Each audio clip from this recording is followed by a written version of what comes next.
il se trouve que depuis que Patrice Talon est chef de l'État, il n'y a aucun chef d'État qui visite le Bénin. Il n'y a aucune délégation étrangère qui visite le Bénin. Le ministre des Affaires étrangères se vante de ce que Christine Lagarde vient visiter le Bénin. On aurait dû lui rappeler que mais Christine Lagarde ne visite que des économies en difficulté et sinistrées. Et la dernière chose... Oui, il y avait des présidents de la Suisse, il y avait aussi une autre dame, je crois. De l'Union de la francophonie. Voilà, la francophonie, il y a 2 dames. Et vous n'avez aucun chef d'État africain qui est visité. Et le comble, c'est que, s'il vous plaît, le comble, c'est que le chef de l'État n'est jamais allé rendre visite au président du Nigeria. Il est allé bien plus tard, parce que l'économie béninoise dépend essentiellement de ce géant-là. Donc, il n'a pas de vision diplomatique. Il n'y a même pas de doctrine. Et la dernière chose, c'est qu'il y avait des sommets de l'Union africaine. Il a boycotté ces sommets en disant 2 choses. En juillet 2016, il dit, mais moi, je ne peux pas aller à Kigali au sommet de l'Union africaine parce que je marie ma fille. Vous mariez votre fille? Mais est-ce que vous êtes élu pour vous occuper des affaires de famille ou bien de vous occuper des Béninois? Est-ce que vous imaginez qu'Emmanuel Macron, ici, en France, va boycotter un sommet du Conseil européen, même du G8 ou du G20, tout simplement parce que la fille de Brigitte Macron se marie? C'est pas possible. On lui demanderait des comptes tout de suite. Mais au Bénin, il dit non, je ne vais pas à Kigali parce que je marie ma fille. Et où ils sont venus à Paris célébrer devant un maire français le mariage de sa fille, dont le mari est béninois et elle-même elle est béninoise. Et lui, il est président du Bénin. Mais qui va défendre alors les intérêts du peuple béninois si le chef de l'État même fait la promotion des mairies françaises et de la France? Voilà dans quoi nous sommes. Et nous allons conclure en disant ceci. Ça, c'est vraiment important. Nous avons besoin d'une urgence de la mobilisation de la diaspora par tous les moyens. Et ça, c'était le 22 juin dernier, devant l'ambassade du Bénin à Paris. Et là, on reconnaît un ami qui, comme par hasard, a la même couleur de chemise, mais sauf que là, elle est en courte, qui est juste devant là, ok, qui était avec nous. Donc, il se reconnaîtra. Donc, cet ami-là et bien d'autres qui sont là se sont mobilisés pour dénoncer la destruction de la démocratie, la destruction de l'état de droit et la dictature de Talon qui est en train de se mettre en place. Donc, chers amis, de telles initiatives, vous serez encore sollicités. Si physiquement vous n'êtes pas en mesure de répondre, le soutien financier est important, le soutien matériel est important. Recommandez et diffusez cela pour qu'on se mobilise. Et en dernier lieu, nous allons clôturer en disant que qu'est-ce que la diaspora peut faire? 2 choses, à la fois des actions et des moyens. Des actions, nous avons besoin des sittings, des marches, des plaidoyers, des conférences, des articles, des publications. Il faut écrire des livres, des émissions, des saisines, des plaintes. C'est important. Il faut que vous repolitisiez les Béninois. Il faut élever le niveau de conscience politique des Béninois. Et c'est ce travail que je m'évertue de faire, que nous faisons ici. Et ensuite, les moyens, c'est quoi? Le fundraising. Il faudra organiser des activités pour récolter des fonds. Les dons, les collectes, le mécénat. Je sais qu'ici, il y a beaucoup de milliardaires. Donc, je voudrais pouvoir compter sur leur générosité. Il y a un qui est debout derrière. Bon, il se reconnaîtra. Donc, tous ces milliardaires-là, toutes ces personnes généreuses, disais-je, doivent soutenir cela. On a besoin des actions comme ça et doivent se multiplier. Même tous les mois, toutes les semaines. C'est important. Pour qu'au Bénin, les populations se disent, nous ne sommes pas livrés à notre sort. Pourquoi? Parce que le président Talon, il se fout des Béninois. Mais il a un seul talon d'Achille, permettez-moi le jeu de mots.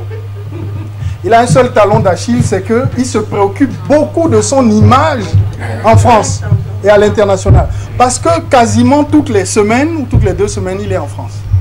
Et donc ici, on doit lui montrer que désormais, il est indésirable ici. Il est indésirable ici, la diaspora ne veut pas de lui. On veut de lui au Bénin. On veut de lui au Bénin. Voilà. S'il vient ici, il faut lui faire comprendre qu'il doit retourner. C'est au Bénin qu'on veut de lui. Parce que toutes les semaines, il est en France. Donc, je conclurai, cher ami, la dernière diapo. Merci de votre attention et puis merci à vous pour l'attention. Donc, on a essayé d'aller à l'essentiel. Alors, rapidement, parce qu'on est aussi limité par le temps, je crois que Rigobert avait un mot avant que je conclue. Et c'est pour faire donc relativement simple. Donc là, vous avez donc la série des interventions de notre conférence. Là, maintenant, nous allons ouvrir rapidement une liste, à la fois pour compléter ce qui a été dit, pour apporter la contradiction, pour compléter, poser des questions et éventuellement donc apporter. Vous ne bougez pas. Donc, essayez d'être optimal, ne tournez pas autour du pot, allez-y direct donc à vos questions, à vos compléments, etc. Et essayons surtout donc de synthétiser. Nous avons prévu à la fin de la conférence un rafraîchissement, c'est presque un mini-repas. Donc, si nous voulons pouvoir en profiter, essayons d'être efficaces dans les interventions, dans les débats. On ne veut pas censurer les gens.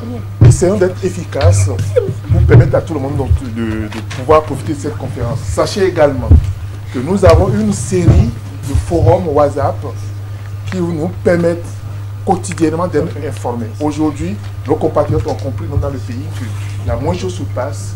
Il faut le diffuser donc sur Internet pour permettre donc à la diaspora béninoise et aux compatriotes à l'intérieur du pays d'être régulièrement informés. Voilà donc ce que je vais vous proposer. Si vous n'y trouvez pas d'inconvénient, on va ouvrir rapidement donc une liste. Vous levez la main, vous donnez votre prénom ou votre nom, on note et puis on y va. Juste avant que la salle n'apporte cet apport-là, nous avons des représentants ici, plus ou moins de structures associatives ou autres. Si elles ont un message particulier à apporter, on voudrait vraiment qu'elles l'apportent avant qu'on aille à une série de questions-réponses avec la salle. Merci. Non, je crois que Rigobert va prendre les noms. Rigobert prend les noms et ensuite il va appeler les noms. Justin Azancourt, je fais partie de ce comité donc, qui serait un peu à l'origine de cet étonnement. Je dis étonnement parce que ce qui se passe chez nous est grave. Mais je fais aussi partie d'associations, une association qui s'appelle Convergence.BD Émergent. Et par rapport à cette association, je suis également le représentant sur la France, en partie en Europe, des forces Cori.BD Émergent. C'est un parti politique désormais et qui se bat réellement au Bénin. Je donnerai quelques exemples simples. Ça, désormais, Force Cori.BD Émergent, c'était réellement au départ une confédération de partis. Vous avez dû voir ce qui s'était passé. Cette formation politique avait appelé à soutenir le candidat Lionel Zinsou. Nous avions fait la campagne de Lionel Zinsou. Vous avez tous suivi. Nous avons des témoignages aussi de nos frères, sœurs, qui n'étaient pas d'accord avec cette idée d'amener Lionel Zinsou. On a traité de tous les noms. On a dit c'est le candidat de Yaya Boni, c'est Yaya Boni bis qui va encore continuer à gouverner le Bénin. Nous voyons aujourd'hui ce qui s'est passé. Moi je dis, je suis intervenu sur Africa 24 avec des contradicteurs. C'était juste au début justement du mandat du président Talon. Et j'ai dit ceci. J'ai dit tout simplement, alors, nous sommes des démocrates. Lionel Zinsou a été le premier à appeler. Les résultats n'étaient même pas connus. À reconnaître la victoire du candidat Talon, qui est devenu notre président. Et j'ai dit, désormais, nous ne souhaitons qu'une seule chose. C'est que Talon réussisse. La réussite de Talon pour nous, c'est quoi? C'est tout simplement l'amélioration des conditions de vie de nos frères et sœurs qui sont au Bénin. Nous, au niveau de la diaspora, comme l'a dit, si bien dit, nos deux sœurs, et je dirais que dans ce comité, je fais rapidement un aparté. Vous voyez, ils sont en train de dire on veut réformer la constitution au Bénin pour donner plus de pouvoir aux femmes. D'accord? 17% de représentation au niveau national. Ici, dans ce comité, vous avez vu les deux dames qui sont intervenues. Vous avez vu leur apport, je dirais, l'élégance d'abord de leur prestation, l'éloquence de ce qu'ils ont apporté et la profondeur de leurs propositions et de leurs analyses. C'est cela. Et je dis que cela rejoint le combat qui est mené désormais par ForceCorée.BD émergent. Parce que nous, on n'a pas attendu la déconfiture de la Constitution pour faire la promotion des femmes. Tout à l'heure, je crois que c'était notre ami M. Dossou qui avait dit on a cassé, on a supprimé la césarienne gratuite. Alors nos contradicteurs en face, ils vont dire non, non, on n'a pas supprimé, sortez-nous le décret, etc.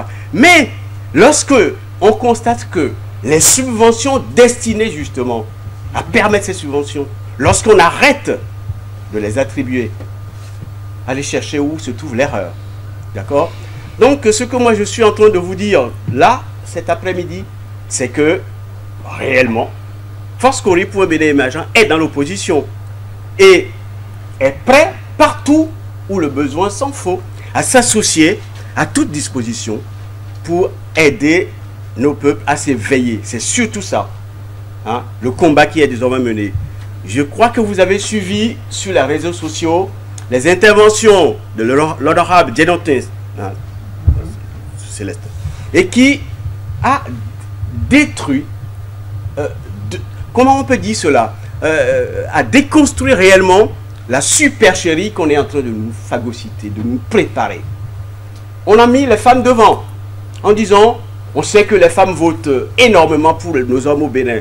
Oui, ben on veut leur représentation. Mais si on veut de la représentation des femmes, eh bien on n'a pas besoin d'aller jusque là-bas. Il suffit tout simplement que nos futurs candidats députés, ils positionnent. Ils n'ont même pas besoin de mettre des femmes en tête de liste. Il suffit de les mettre en deuxième position chaque fois et on aura même près de 50% hein, de femmes députées élues. Regardez les autres institutions. Président de la République, cabinet ministériel, député. On a combien de députés femmes? Une seule. D'accord? Eh bien, il suffit tout simplement qu'on aille là. Alors, vous avez des dames importantes. Élise Bédo, qui est une des militantes de la cause féminine au Bénin. Vous avez entendu sur les réseaux sociaux sa déclaration. Célestine Zanou, qui a été directrice de cabinet longtemps du président Kérékou et qui est intervenu pour dire non, ne nous laissons pas nous abuser. Ne prenez pas la cause des femmes pour une fausse cause. Si vous voulez aller au-delà, eh bien faites quelque chose. Et donc moi je vous apporte tout simplement le témoignage pour dire que ForceCorée.BD émergent, désormais parti politique, est sur le terrain et qui se bat et qui est en train d'installer dans toutes les structures du Bénin profond ces organes, pas pour conquérir le pouvoir, pour refaire les erreurs du passé. Nous avons désormais une vision du Bénin. Et moi je dirais encore dernière chose, un pouvoir qui arrive, qui remplace l'autre, que tout le monde a reconnu, aurait eu l'humilité de dire oui, il y a du travail que les autres ont accompli. La gouvernance de nos pays, c'est un fil. Pour moi, on prend et on continue de construire. On part de ce que les autres ont fait. On arrive et on dit, mais on n'a hérité que des éléphants blancs partout et on veut tout casser. Regardez, on a fait des routes. On a commencé à casser toutes ces routes-là et on va reconstruire. D'accord? Et tout à l'heure, quand tu disais que c'était une politique de l'offre, mais moi je vais compléter en disant que c'est une politique de l'offre capitaliste, mais en faveur d'une seule personne. Cette politique de l'offre mais qui va dans les caisses de Patrick Talon et ses consorts uniquement. Parce que, je conclue, l'histoire d'Anakajou au Bénin, quand il est arrivé, qu'est-ce qui s'est passé? C'est un des marchés juteux au Bénin. Une fois qu'ils ont pris le contrôle de ce marché, on a fermé les frontières pour qu'on n'aille pas vendre ailleurs, 1200 au Togo, au Nigeria, et puis les prix soudainement ont baissé. Pourquoi? Allez chercher l'erreur. Voilà, je vous remercie de votre écoute. Et je dis, dernier mot, on a besoin vraiment de nous, de la diaspora. Nous ne dépendons pas, c'était très bien l'intervention de ma soeur. Mais nous sommes payés par la France. On est fonctionnaire, on est profession libérale, on est journaliste. Usons de ce droit-là, usons de cette possibilité pour remettre la politique à l'ordre du jour au Bénin. Merci à vous. Merci. Merci. Monsieur Dorothée Alia. Je ne serai pas plus long que ce que je viens de passer. Soyez en suite. Bon, j'ai 2 points. Je vais lancer un appel du CCDB en tant que président de cette association. L'organisation me charge de vous demander de lancer un appel pour la marche vers les États généraux au pays. Ça veut dire quoi? Les États généraux, ça veut dire qu'on va réunir tous les corps constitués au pays pour parler des problèmes du pays, discuter des problèmes et prendre des décisions. Donc, ce message-là, je veux. Deuxième chose, notre structure là, ça s'appelle pour le moment la diaspora. Non, le collectif de la diaspora. Les Béninois de la diaspora. Voilà. Est-ce que c'est pas mieux de le structurer autrement pour que ça prenne une autre forme? Ça, c'est une question que moi je pose en tant qu'individu. Oui, mais cette question, on va... Moi, il faut pas... J'évoque la question, c'est pas dans l'ordre du jour, je ne crois pas. Ok, ça va. Bon, ensuite, ceux qui sont intervenus là, il y a un point sur lequel je ne suis pas d'accord. On a parlé de silence au Bénin. Je pense que c'est totalement injuste de parler de silence. Parce que le monsieur qui vient de parler là, il a parlé de son parti que les gens tout le monde. Je veux parler du dernier comité de défense de la démocratie qui a été constitué là-bas. Je veux parler de FSP, du Front de Salut Patriotique. Voilà. Bon. Qui, tous les jours, ils manifestent sur le pays. Tous les jours, c'est des manifestations, c'est des gens qui sont démunis de tous les moyens possibles, mais ils s'arrangent pour manifester. Ils font des conférences de presse pour mettre en valeur les problèmes du pays. Et il y en a qui viennent et qui s'associent à ce mouvement-là. Donc, je crois que ce serait injuste de dire que les gens sont silencieux au pays. Le mouvement n'est pas relayé par le pouvoir public. C'est normal, parce que le pouvoir, il cache tout. Il ne veut même pas qu'on parle de la contradiction.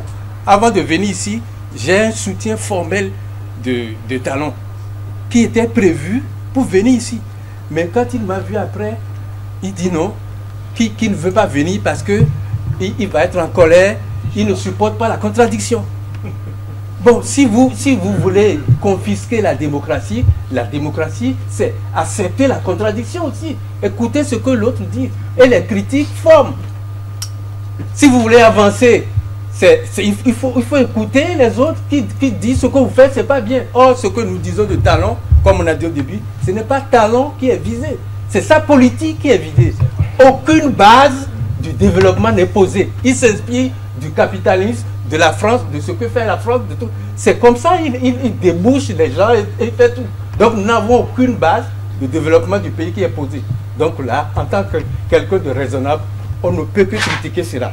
Ensuite, les institutions qui sont en place, moi j'ai fait du droit, je suis juriste de formation, mais c'est la photocopie certifiée conforme de la 5e République française. Ça ne peut pas marcher. Et ça, c'est depuis le régime de Yahi Boni qu'on sent que les choses sont mal adaptées et ils ne respectent même pas, ils ne savent même pas le faire. Donc la constitution actuelle, ce n'est pas une constitution qui doit... ça ne reflète pas les besoins du pays.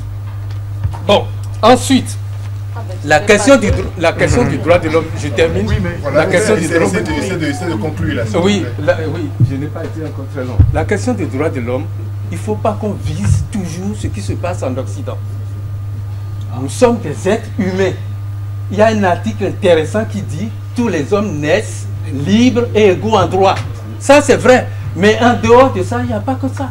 Il faut qu'on voit nos réalités. Enfin, de ne pas appliquer les droits de l'homme ici tels que... Bon, si vous ne posez pas le libéralisme, vous ne faites pas des droits de l'homme. C'est dans ce sens que la France dit la liberté ici, c'est surtout la liberté d'entreprendre, de libéraliser l'économie.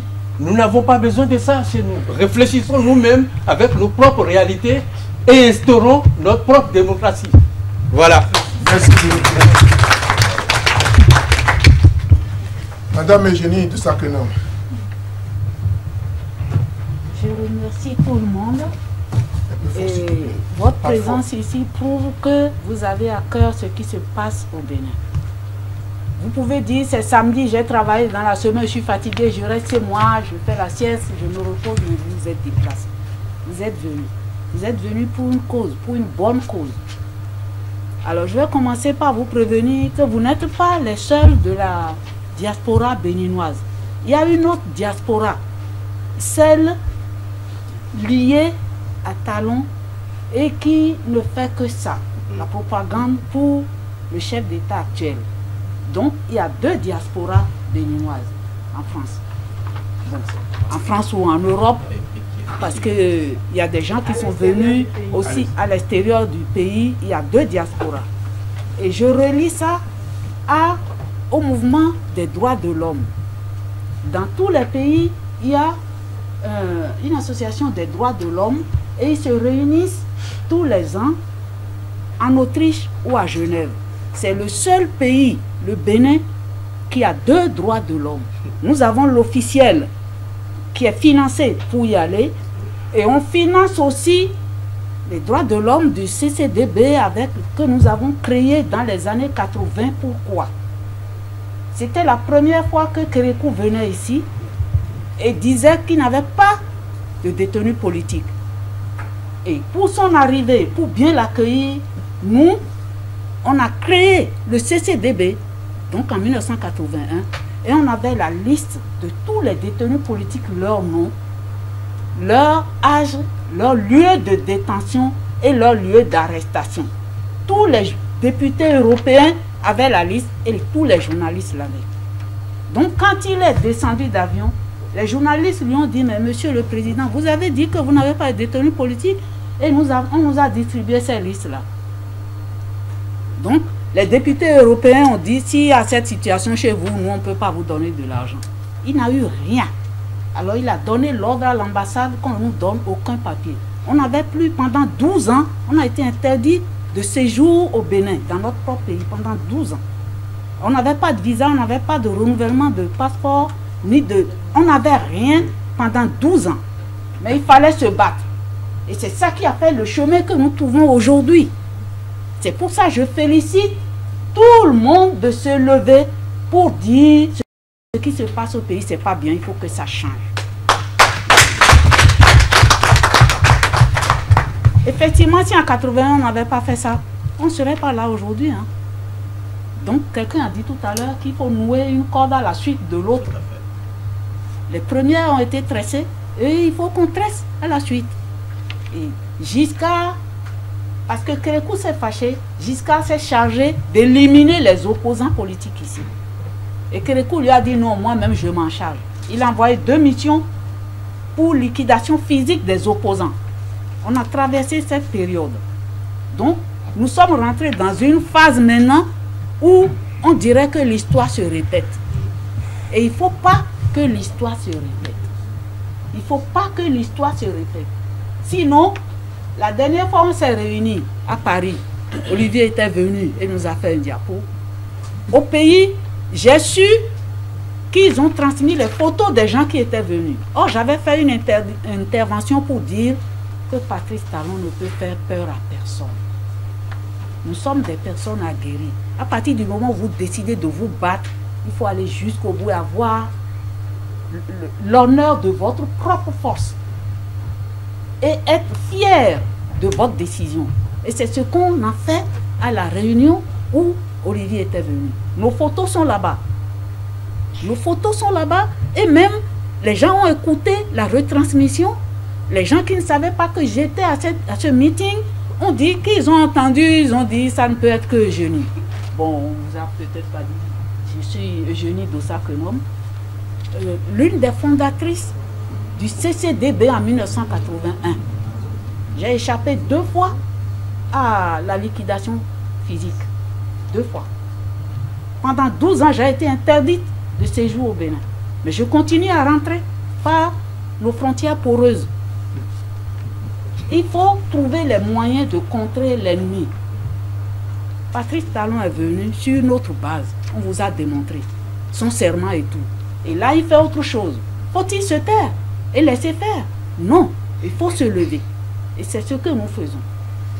Donc, pour rappeler que si en 1985, c'était le sommet des répressions, parce que Laurent Métaillon a été enterré jusqu'au cou et on le maltraitait, c'est pour qu'il succombe, il n'a pas succombé.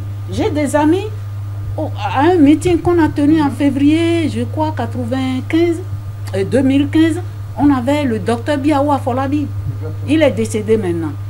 Afolabi, lui, on l'a tapé et il pissait du sang. Il crachait du sang, mais il n'a pas livré les noms de ses camarades. Ça, c'est des exemples pour vous dire. Mais on ne va pas laisser Patrice Talon arriver au niveau de la torture qu'on a connue sous Kérékou. Donc il faut lui barrer la route avant. Et il faut lui barrer la route avec toutes les forces que nous avons dans nos veines. Toutes les forces que nous avons dans nos muscles. Il faut qu'on lui barre la route. Il faut qu'on lui montre qui nous sommes. C'est pour ça, il ne faut pas qu'on fasse comme certains qui se réunissent avec vous. Après, ils disent, vous savez, ils ont dit ci et ça. Et il y a eu telle personne qui ont monté la tête aux autres. Donc il faut les attraper. J'ai eu des rétorsions depuis nos meetings là. C'est des problèmes personnels que je ne vais pas vous livrer ici. J'ai eu des rétorsions. J'ai eu des trucs contre moi, personnellement. Mais ça ne m'empêche pas de continuer. Si vous achetez mes livres, vous allez voir comment depuis ma classe de 5e, j'ai été éveillé par le professeur Tchepo, professeur d'histoire géo, sur comment nos pays ne sont pas indépendants. Et pourquoi? Pourquoi ceci, pourquoi cela? Quand j'ai compris tout ça, j'ai dit, bon d'accord, on va travailler à ce que ça change. Et maintenant, s'il y a des gens qui ont fait le même chemin que moi, ou qui rejoignent maintenant, il faut qu'on fasse en sorte que ça change. Effectivement. Si demain, il y aura quelque chose en Afrique, il faut que ce soit le Bénin qui soit le phare de ce changement. Et que les autres voient qu'on a cru qu'il y avait l'inertie au Bénin, mais qu'en fait, les Béninois réfléchissaient à comment retourner la situation. Il faut qu'on change effectivement cette situation. Et c'est de conclure, s'il te plaît. Alors, je vais juste, sur les interventions, dire que si en 85, François Mitterrand avait félicité Kérékou, c'est tout simplement parce que lui-même, pendant la guerre d'Algérie, il était ministre de l'Intérieur. Et c'est lui qui a torturé les gens en Algérie. C'est lui qui a fait ça. Donc quand il a été élu en 81, il y avait l'euphorie, il n'y avait que le CCDB qui a sorti un communiqué pour rappeler ce passé douloureux de Mitterrand. C'était une parenthèse. Ensuite, sur l'intervention de Sonia, que j'ai le plaisir de rencontrer pour la première fois, mais que je ne lâcherai plus. On ne peut pas faire de cellules psychologiques pour les gens dont on a cassé tout simplement. Parce que quand on fait une cellule psychologique, c'est quand un drame est arrivé. Or, ce n'était pas un drame. C'était organisé par le pouvoir. Et qui c'est qui va organiser la cellule psychologique? Non, c'est pas logique. Ils ne peuvent pas. C'est eux qui ont ordonné de casser. Et ils savent pourquoi ils ont cassé. Et pourquoi ils vont organiser une cellule psychologique pour remonter le moral des gens? Non. Non. Ils ne peuvent pas. Ce n'est pas dans leur logique. dans la logique de leur action, c'est pas possible. Ensuite,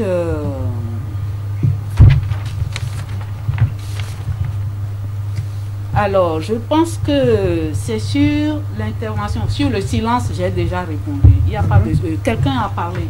Il n'y a pas de silence. Les autres bougent tout le temps là-bas. C'est pour ça, nous ici, il faut qu'on soit en écho avec eux. C'est pas nous seuls, c'est pas eux seuls, c'est nous tous ensemble. Donc il faut que Talon, en venant ici, sache qu'il y a le feu qui l'attend. Il va au pays, les autres allument le feu, nous aussi avec eux, et il doit se dire, là j'ai fini, je ne peux plus continuer comme j'ai fait jusqu'à présent. Mais parce que la vie est une question de rapport de force. Quand vous êtes en face de quelqu'un, qu'il avance sur vous, vous reculez. Il continue d'avancer. Mais il avance sur vous. Non seulement vous ne reculez pas, mais vous attendez de voir ce qu'il va faire. C'est lui qui va s'arrêter. Et quand vous faites un pas, il va reculer maintenant. La peur va changer de camp. C'est à ce travail qu'il faut qu'on s'attelle. Il faut qu'on fasse changer la peur de camp. Parce qu'il y a maintenant, j'ai lu sur les réseaux sociaux qu'il est en train de former sa milice. Zinsou a fait ça pendant la grande grève de 69 que j'ai dirigée. Zinsou a formé une milice et on venait nous montrer les couteaux sur nos lieux de réunion. Alors, ne prenez pas ça à la légère. Il faut être vigilant. Et pour terminer, je voulais dire que il nationalise. Non, il privatise. Il vend à bas prix. On va récupérer tout ça. Sans indemnisation de quoi que ce soit. Pourquoi les sections mères des sociétés qui sont ici, qui savent, vous avez vu l'affaire Bolloré? Oui. Vous avez vu comment ça a tourné? Les gens savent que ce que faisait Bolloré était mauvais, mais ils n'ont rien dit jusqu'à ce qu'un jour ça éclate. N'est-ce pas? Oui. Nous aussi on va faire pareil. Afis, vous avez la parole. Essayez de nous donner l'exemple, synthétisant bien. Oui, il y a tellement... Bon, merci à tout le monde. Il y a tellement à dire que c'est difficile de synthétiser. Mais je vais essayer de le faire quand même. Je voudrais juste compléter sur certains aspects. Parce que je ne voudrais pas qu'on fasse les erreurs qu'on a toujours faites. Je suis béninois Yoruba de bonne éducation. Je rends hommage à mon père et ma mère. Mais je suis obligé de devenir un peu impoli. Oui, un peu mauvaise éducation. Mal poli, comme vous voulez. Parce que j'en ai marre. Nos aînés, nos papas nous ont trahis. Ils nous ont tellement trahis que nous sommes dans un état où on ne comprend plus rien. Je les indexe parce qu'au bout d'un moment, il faut sortir de la politesse et dire les choses telles qu'elles sont pour que chacun prenne sa part.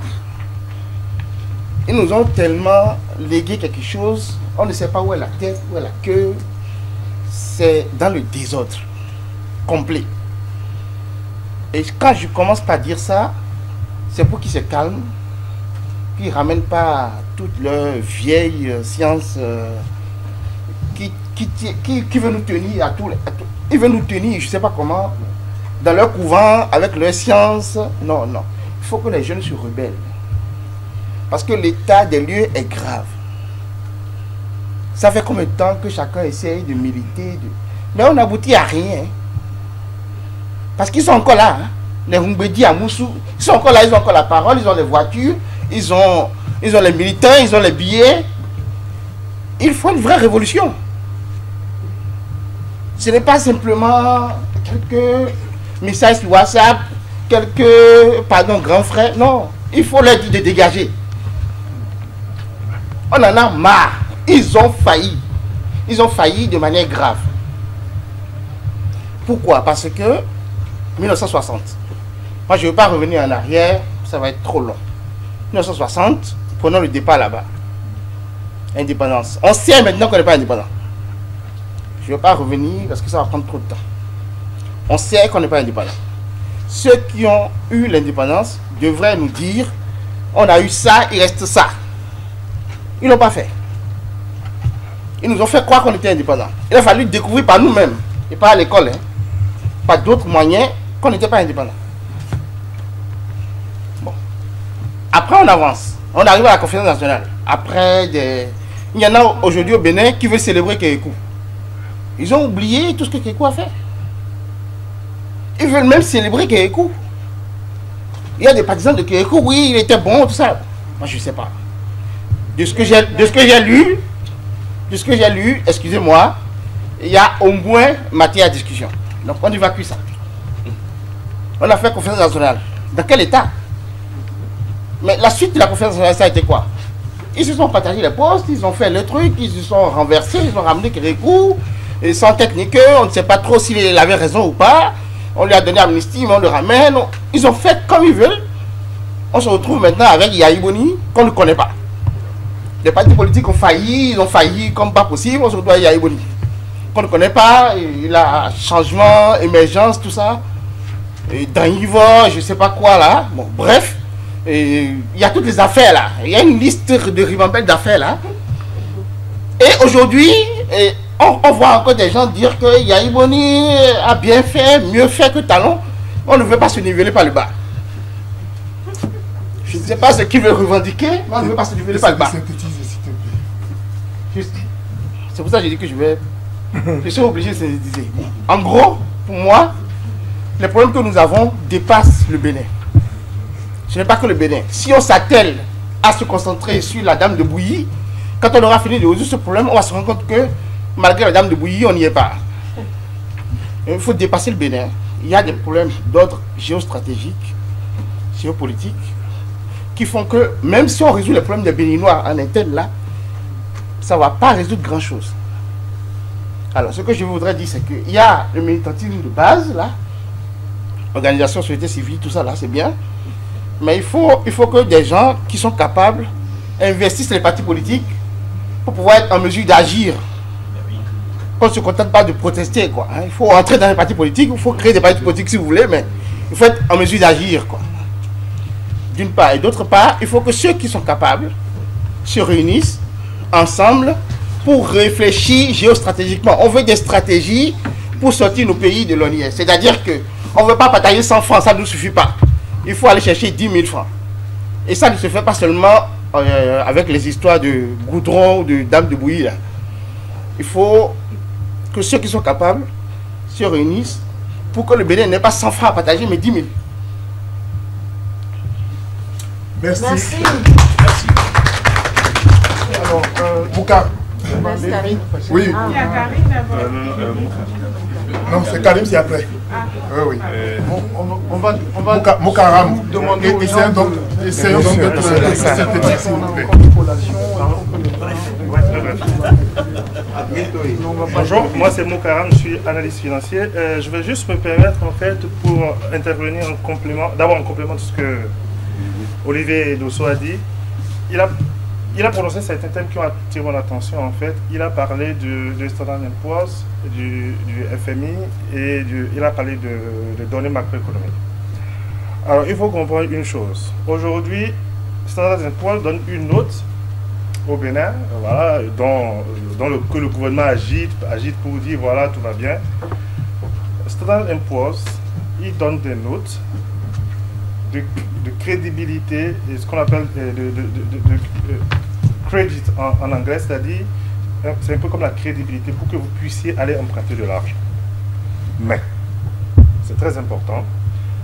Là, je rejoins le thème macroéconomique. Ils n'utilisent que les données macroéconomiques. Donc, ils n'ont pas menti, ils ont juste fait du mensonge par omission. Ils ont donné des données macroéconomiques, c'est-à-dire toutes les taxes qu'ils sont en train de créer, actuellement, en fait, c'est pour payer des dettes. Et ces dettes, ce ne sont pas des dettes du régime précédent, il faut être clair. Ce sont des dettes qui ont été contractées juste pour faire croire que le régime précédent a pillé le pays. Mais en réalité, le pillage a commencé en avril 2016. Donc, pour pouvoir payer ces dettes, ils ont besoin d'emprunter de l'argent. Donc, ils ont fait venir le FMI en pompier. Mais le problème, et c'est là que je veux intervenir, il faut que vous sachiez une chose. Ce n'est que le début.